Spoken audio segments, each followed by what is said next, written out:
আসসালামু আলাইকুম everyone, welcome back to my channel. সাথে আছি বাংলাদেশি আমেরিকান মম। আশা করি যে যেখানেই আছেন সবাই খুব ভালো আছেন। আজ আমি আপনাদেরকে হরিণের মাংস ভুনা করে দেখাবো। তো চলুন হরিণের মাংস ভুনা রেসিপিটি দেখে আসা যাক। আজ আমি রান্নার জন্য হরিণের 2 পাউন্ড হালাল গোশত নিয়েছি। এরপর প্যাকেট থেকে ছাড়িয়ে আমি গোশতগুলোকে ভালোভাবে ধুয়ে পানি ঝরিয়ে নিয়েছি। তো রান্নার আগে আমার ভিউয়ার্সদের আরেকবার দেখিয়ে দিতে চাই হরিণের গোশত কাঁচা অবস্থা আসলে কেমন থাকে। গোশতগুলো বেশ মসৃণ, রোয়াগুলো একদম পাতলা পাতলা, যেটা গরু বা খাসিতে আমরা দেখি তার সম্পূর্ণ বিপরীত। তো চলুন রান্না কি কি মশলা ইউজ করব দেখে আসা যাক।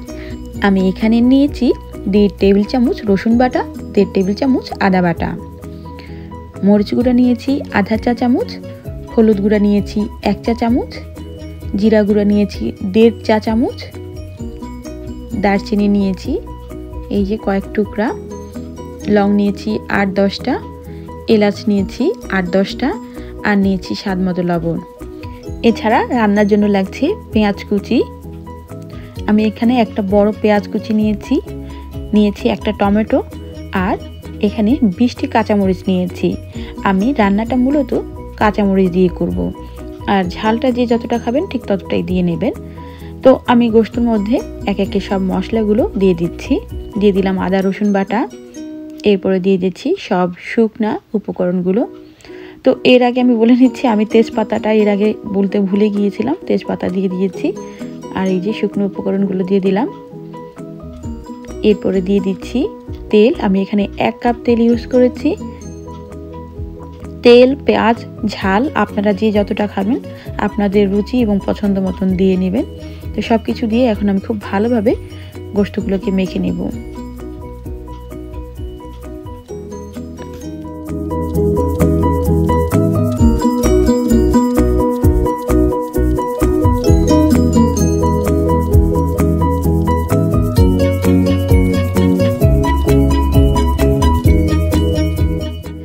তো আমার মশলাগুলো মাখানো হয়ে গিয়েছে। এখন আমি গোশতে কাঁচামরিচ দিয়ে ঢেকে রেখে দেব আধা ঘন্টার জন্য। আপনারা অবশ্যই রান্নার আগে আধা ঘন্টা থেকে 1 ঘন্টা ম্যারিনেট করে রেখে দেবেন। এতে করে গোশতে যদি কোনো বাজে স্মেল থাকে সেটি চলে যাবে আর খেতে খুব ভালো লাগবে। তো আমি ফিরে আসছি আধা ঘন্টা পরে। ফিরে এলাম আধা ঘন্টা পর। আধা ঘন্টা পর আমি গোশতের ঢাকার খুলে নিয়েছি। গোশতগুলো মশলার সাথে খুব ভালোভাবে মিশে একটা সুন্দর কালার এসেছে। এখন আমি দিয়ে দিচ্ছি পেঁয়াজ কুচিগুলো।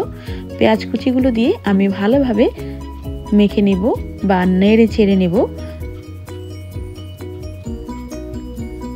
তো আমার নাড়াচাড়া হয়ে গিয়েছে। এখন আমি চুলার আগুন একদম বাড়িয়ে ঢাকা দিয়ে রান্না করব 5 মিনিট।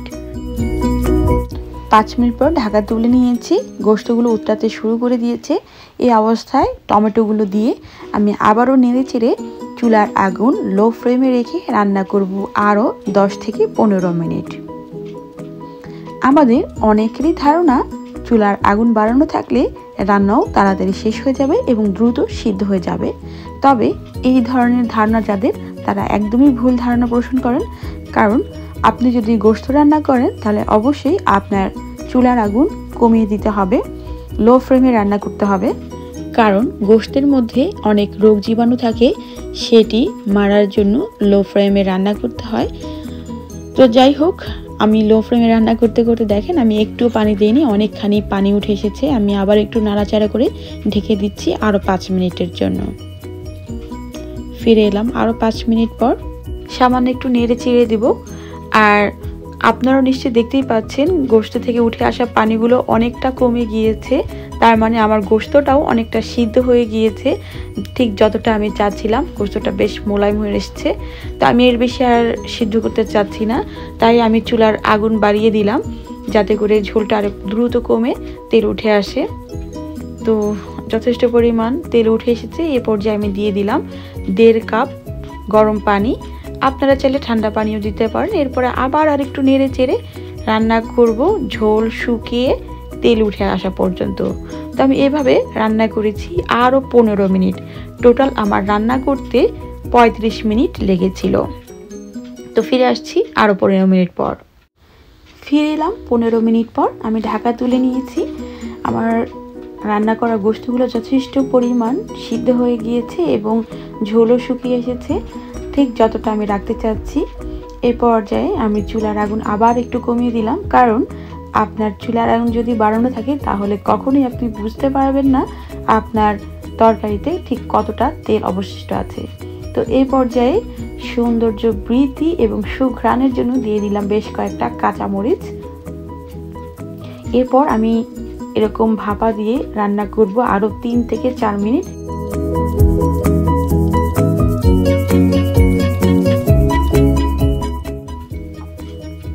ফিরে এলাম 3 মিনিট পর। 3 মিনিট পর গোশতটা একদমই রান্না হয়ে গিয়েছে। খুব সুন্দর কাঁচামরিচ এবং গোশতের একটা ঘ্রাণ বেরিয়েছে। আমার চুলার আগুন লো ফ্লেমে আছে এখনো, তো আমি এর মধ্যে চুলার আগুন বন্ধ করে দিব। তার আগে আপনাদের দেখাচ্ছি দেখতে কেমন হয়েছে। গোশত থেকে তেল উঠে এসেছে আর মাখা মাখা ঝোল আছে। আপনারা যারা আরও শুকনা শুকনা খেতে চান আরও কমে নিতে পারেন। তো আমি চুলার আগুন বন্ধ করে দিয়েছি। এই যে হাঁড়ির মধ্যে আমার গোশতগুলো এই অবস্থায়। আর হ্যাঁ, আপনার গোশতের ঝোলের পরিমাণ সামান্য একটু রাখবেন, কারণ আমি যতটুকু রেখেছিলাম সবগুলো শুকিয়ে পুরোপুরি তেলে পরিণত হয়ে গিয়েছে।